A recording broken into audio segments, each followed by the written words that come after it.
30 à Cotonou et dans tout le Bénin. Mesdames, Messieurs, bonjour et bienvenue dans ce journal des régions. Une édition que nous allons démarrer par l'ambassade de Chine qui vient d'appuyer l'université de Porto Novo en matériel informatique et bureautique. C'est dans le cadre des relations de coopération entre l'université et l'ambassade de Chine. La remise de dons, c'était jeudi dernier au rectorat de l'université de Porto Novo. On fait le point avec Olive Oussougoué et Nak Adane. L'ambassadeur de Chine prend le Bénin dans les locaux du rectorat de l'université de Porto Novo. Dans le cadre de la coopération entre les deux structures, l'ambassadeur de Chine vient d'appuyer la jeune université en matériel informatique et bureautique. Le don est composé de 6 unités centrales, 6 écrans, 6 imprimantes et 40 clés USB. Puisque nous avons une très bonne relation entre notre gouvernement, deux pays et même les deux peuples, je pense que c'est aussi une très bonne occasion pour exprimer l'amitié entre notre pays et nos peuples par la voie de donner les contributions des matériels à votre université et l'université de Porto Novo. Comme ce que je vous ai dit, alors, nous avons aussi une très bonne relation avec la ville même de Porto Novo. Pour le recteur de l'université de Porto Novo, c'est un appui qui vient renforcer l'efficacité de son personnel. Au-delà de ce geste, on plaide pour le renforcement des relations de coopération entre l'université de Porto Novo et la République populaire de Chine. Nous souhaitons vivement que ce soit votre grand pays qui construise l'université de Porto Novo. Et nous souhaitons que vous puissiez être notre avocat dans ce domaine. C'est un grand honneur pour l'université de Porto Novo de vous accueillir dans ces murs ce matin. C'est aussi l'occasion pour moi de vous exprimer notre reconnaissance, notre gratitude pour ce geste très important que vous venez de faire ce matin. Dans le cadre de la coopération entre l'ambassade de Chine et l'université de Porto Novo, 5 cadres de la dite université sont retenus pour un stage de formation d'un mois en management des universités en Chine en octobre prochain. L'ONG d'obédience chrétienne CIPCRE Bénin, opérant dans la préservation du climat et dans la promotion des droits humains, veut expérimenter une nouvelle approche d'intervention. Pour cela, quelques villages pilotes ont été, dont Nyanwizoumé, dans la commune de Bonou, ont été sillonnés. L'accord cadre de partenariat pour la mise en œuvre de la nouvelle approche d'intervention de CIPCRE Bénin et le 10 villages a été signé en fin de semaine écoulée. Guillaume Avienou, Prissa Humba. Accueil des grands jours au village Nyanwizoumé à Bonou pour les responsables du CIPCRE Bénin, le Cercle international pour la promotion de la création et les autorités de la commune. Nyanwizoumé signe en effet ce jour un accord de partenariat avec le CIPCRE Bénin. La cérémonie intervient 2 semaines après une rencontre de l'institution avec les personnes de ressources du village qui a permis d'élaborer les clauses de l'accord. Grâce à celui-ci, Nyanwizoumé, difficile d'accès, devrait subir une transformation sociale profonde. Nyanwizoumé dispose de nombreux atouts pour se développer, se convainc-on ici. Plus de 3360 hectares de terres cultivables où peuvent pousser à leur aise riz, bananes, plantains et la liste est longue. Nyanwizoumé, c'est aussi de nombreuses potentialités touristiques. Une mine pour le développement intégral de la communauté qui va néanmoins nécessiter une synergie d'action de tous les acteurs opérant pour le mieux-être des populations. C'est cette nouvelle approche que CIPCRE Bénin et les autorités de Bonou veulent expérimenter pour le triennal 2016-2018 à Nyanwizoumé, mais aussi dans d'autres localités du pays. À la faveur du projet d'appui à l'adaptation au changement climatique dans l'Ouémé et dans la Donga au Bénin, projet Padaclim Bénin, le CIPCRE Bénin a décidé de revoir sa stratégie d'intervention en définissant cette fois-ci pour le triennat 2016-2018 quelques villages, 10 villages pilotes. Il est clair qu'une telle approche permettra une transformation sociale plus accentuée dans le village et une plus grande visibilité de vos actions. Je me réjouis que Nyanwizoumé, un village dans lequel vous êtes présent, depuis bientôt une décennie, soit sélectionné. L'objectif recherché selon le site pro-Bénin, concentrer l'ensemble des actions de développement sur une même cible pour un plus grand impact. La Loterie nationale du Bénin vient de mettre sur le marché un nouveau produit, le ticket Super Zem. C'est un nouveau jeu qui offre la possibilité de gagner jusqu'à 1 million de francs CFA. Le lancement du ticket, c'était vendredi dernier à Porto Novo à travers une caravane. Olive Oussougoué et Lokadandé pour les précisions. Super Zem, nom du tout nouveau produit de la Loterie nationale du Bénin. Et c'est cette caravane à travers la ville capitale qui consacre la commercialisation du nouveau ticket Super Zem.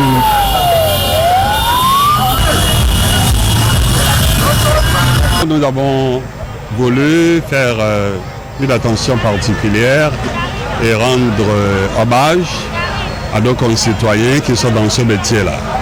Nous avons une pleine conscience de leur utilité dans la société, en matière de transport rapide et efficace, en matière de mobilité urbaine. Nous faisons attention à tout le monde, c'est leur tour aujourd'hui. Super Zem comme solution rapide pour changer le quotidien des conducteurs de taxi-moto du Bénin. Avec 200 francs, la LNB offre la possibilité aux joueurs de gagner jusqu'à 1 million de francs CFA avec plusieurs autres lots en nature tels que des casques, des tissus wasses et même des motos. On invite le grand nombre à participer à des jeux qui leur donnent des chances de gagner sans leur faire courir le risque de se ruiner. C'est en cela que nous disions qu'il nous faut des jeux responsables et une manière de jouer tout aussi responsable. On ne joue pas avec l'argent dont on devrait se servir pour payer l'écolage des enfants, ou pour le repas, ou pour soigner des proches malades, de la famille malade. On se sert d'une petite portion de ces revenus pour courir le risque de devenir millionnaire. C'est la partie superflue du revenu. Super Zem, le nouveau ticket de la Loterie nationale du Bénin, à consommer sans modération pendant les 3 prochains mois. Avec un peu de chance, l'on pourrait partir avec le gros 1 million de francs CFA. Direction le Nord Bénin où nous irons à la découverte de nouveaux chefs-lieux des départements. Aujourd'hui, nous allons parcourir la Liborie et ça sera avec Olviga Mensan et Aziz Alagbe. Le département de la Liborie désormais se détache du Borgou en ce qui concerne la représentation et l'administration étatique. Il est situé dans la partie nord-est du Bénin. La Liborie, c'est 26 242 km² partagés par 6 communes, à savoir Kandi, carrefour naturel pour les 5 autres communes et en même temps chef-lieu de département. La commune compte 10 arrondissements pour 48 villages et quartiers de ville. La population y est de 179 290 habitants pour une superficie de 3 421 km². La commune de Kandi, avec son statut de commune chef-lieu de département, bénéficie de la présence de plusieurs services déconcentrés de l'État. Gogounou. La commune de Gogounou est située à l'entrée sud du département de la Liborie. Elle couvre une superficie de 4 910 km². De 1992 à 2015, la population est passée de 50 000 à environ 117 800 habitants, du simple à plus du double en moins d'un quart de siècle. Gogounou dispose d'un cheptel très important de bovins, de caprins et d'ovins. La commune de Banikwara, située au nord-ouest du Bénin, elle est limitée au nord par la commune de Karimama, au sud par la commune de Gogounou et de Kérou, à l'est par la commune de Kandi et à l'ouest par le Burkina Faso. Banikwara compte 10 arrondissements au total. La commune est étalée sur 4 383 km² pour 248 621 habitants. Le parc du W occupe plus de 49% de la superficie totale de la commune. L'activité principale exercée dans la zone est l'agriculture. Elle occupe plus de 50% de la population. C'est la capitale de l'or blanc. Karimama, la plus vaste des communes de la Liborie, avec 6 041 km², pour 66 353 habitants. Elle est située au nord-ouest du Bénin et limitée au nord par le fleuve Niger, au sud-ouest par la commune de Banikwara, au sud par la commune de Kandi, à l'est par la commune de Malanville. On note à Karimama une inexistence de pistes et des routes. Seul le transport fluvial sur le fleuve Niger reste jusque-là prometteur. La commune de Malanville, appelée avant 1949 Tassi, qui signifie en langue djerma et dendi sable, le nom Malanville dérive de Malan, nom d'un gouverneur de l'ancienne colonie du Dahomey.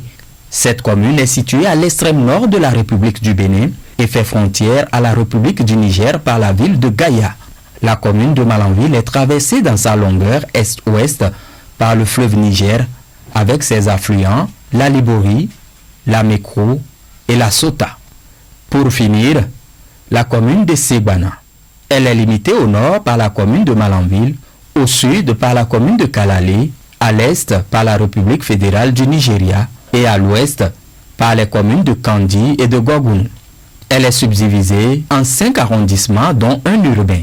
Segbana couvre 4471 km², soit 18% de la superficie de la Libori. Segbana est une commune qui se situe entre deux forêts classées, la forêt de la Sota et la forêt des Trois-Rivières. Et voilà, c'était donc là un zoom sur le département de la Libori, une réalisation de Olviga Messan et de Aziz Alagbe. Forum des partenaires de la commune de Banikwara sur sollicitation du conseil communal, partenaires techniques et financiers, responsables des services déconcentrés de l'État et associations de développement prennent part aux travaux. C'est la salle de réunion de l'Union communale des producteurs de coton qui abrite l'activité. On retrouve Olviga Messan et Aziz Alagbe. C'est le premier forum des partenaires de la commune de Banikwara pour cette troisième mandature de l'ère de la décentralisation. Il vise à asseoir les bases d'un plan de développement communal tenant compte des aspirations de la commune et incluant tous les acteurs au développement. C'est dans la perspective du rayonnement de notre commune que la mairie de Banikwara, avec l'appui de la VMG internationale, a décidé de l'organisation du présent forum des partenaires. L'objectif est de susciter au sein des partenaires techniques et financiers leur engagement dans les efforts quotidiens de la mairie afin d'accroître le niveau de mobilisation des ressources. Les communes en général ont du mal à intégrer l'assistance externe à leur plan de développement. Donc c'est dans ce cadre que la présente activité qui nous réunit a été initiée, c'est-à-dire offrir un creuset pour tous les partenaires de la commune pour échanger sur la vision de la commune, sur les ambitions de développement. À travers des communications appuyées de débats, les participants vont répertorier les mots qui minent les secteurs clés du développement. Des approches de solutions vont être étudiées par domaine, puis s'en suivra à moyen terme la mise en œuvre des décisions qui en seront issues. Le conseil communal de Banikwara et son maire ont vu juste en priorité à l'élaboration de son prochain plan de développement communal, de consulter ses partenaires pour des échanges futurs afin de trouver des intrants pour booster le développement local et mettre la commune sur l'orbite de l'efficience et de l'efficacité des principes du partenariat gagnant-gagnant. Au thème des travaux de ce forum, les recommandations et suggestions des partenaires vont servir d'ébauche au plan de développement communal de Banikwara, l'un des documents d'orientation pour une gouvernance locale efficace et efficiente. Une note culturelle dans ce 13-30 à l'occasion de la fête du théâtre. Les acteurs culturels de la ville de Parakou ont tenu la semaine dernière une séance d'échange à Ancrage Culture, les perspectives du théâtre en Afrique francophone de 1960 à nos jours. C'est le thème autour duquel s'est axée la rencontre, une occasion spéciale de faire l'état des lieux du théâtre béninois. On fait le point avec Wakil Taïrou et Michel Dako. Le théâtre draine difficilement les fonds de nos jours. La taille du public venu prendre part à la présente conférence débat reflète bien la désaffection progressive des Béninois pour cet art vivant. Une rencontre dont le but est de passer en revue l'évolution et l'état des lieux du théâtre africain en général et celui du Bénin en particulier. Notre théâtre est en train de disparaître à petits coups. Malgré que nous avons le plus grand festival de théâtre francophone en Afrique, le FITEB. Malgré que nous avons de grands metteurs en scène dans notre pays. Et ça, il faudrait très vite trouver le moyen de remettre les gens au travail. Un public suffisamment maigre, certes, mais averti et passionné des arts de la scène. Mieux qu'une conférence débat, c'est un rendez-vous de donner et de recevoir entre professionnels de la planche. Nos vraies réalités sont laissées au profit des réalités occidentales. Et donc, les conférenciers ou le conférencier, il a eu l'idée déjà d'attirer notre attention sur cela et d'encourager les auteurs, les écrivains de pièces de théâtre à voir déjà ce côté de la chose pour que le théâtre reflète beaucoup plus nos réalités, les réalités africaines et les réalités béninoises. Le théâtre béninois agonise. Pour y remédier, le conférencier propose une thérapie déclinée en 4 points. La formation des hommes de théâtre, le plaidoyer pour un financement plus rationnel et plus juste du théâtre, la construction d'espaces de diffusion de spectacles dans toutes les communes du Bénin, puis l'introduction à nouveau du théâtre dans les écoles et institutions. Sport pour finir, 1-1, égalité parfaite entre Ronvier et Midé Djonou en match d'ouverture du lancement du tournoi des vacances d'Adjara. Le coup d'envoi de la compétition a été donné ce dimanche sur le stade de quartier de Gbagnito. Guillaume Avienou, pour les précisions. Le lancement de l'édition 2016 du tournoi de football des vacances de la commune d'Adjara a pris ses quartiers sur l'aire de jeu de Gbagnito. 6 équipes sont engagées dans la compétition avec un match d'ouverture Ronvier en jaune contre Ménédionou en rose. Les deux formations ont cette offerte au public, un jeu équilibré de part et d'autre, mais aucune d'elles n'a réussi à marquer un but dans la première partie de la confrontation. À la reprise, Ronvier prend l'initiative sur son homologue de Ménédionou en ouvrant le score dans le premier quart d'heure. Mais la joie des supporters de Ronvier ne sera que de courte durée. Ménédionou égalise. Les deux équipes vont réussir à se neutraliser jusqu'à la fin de la rencontre. Les jeunes ont soif de se distraire. Et le football fait partie des principales activités que pratique la jeunesse. Donc nous avons initié ce tournoi afin de regrouper les 6 arrondissements de la commune pour une distraction des vacances. Pour le promoteur de ce tournoi annuel de football à Adjara, c'est la trouvaille pour renforcer les liens de fraternité dans la commune. L'année prochaine, nous serons à Ronvier ou à Adjara ou à Globé, je ne sais pas, mais ça dépendra du comité d'organisation. Donc nous allons faire le tour de tous les arrondissements afin de regrouper les fils d'Adjara. L'union, l'unité, c'est ce que nous recherchons. Dans la suite de la compétition, Malawi sera opposé à Adjara 1.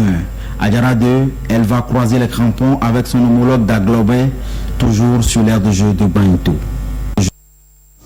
Voilà, monsieur, ainsi va l'actualité dans les quelques régions sillonnées par nos différents reporters. Merci de votre attention et de votre fidélité. Très bel après-midi à toutes et à tous. Au revoir.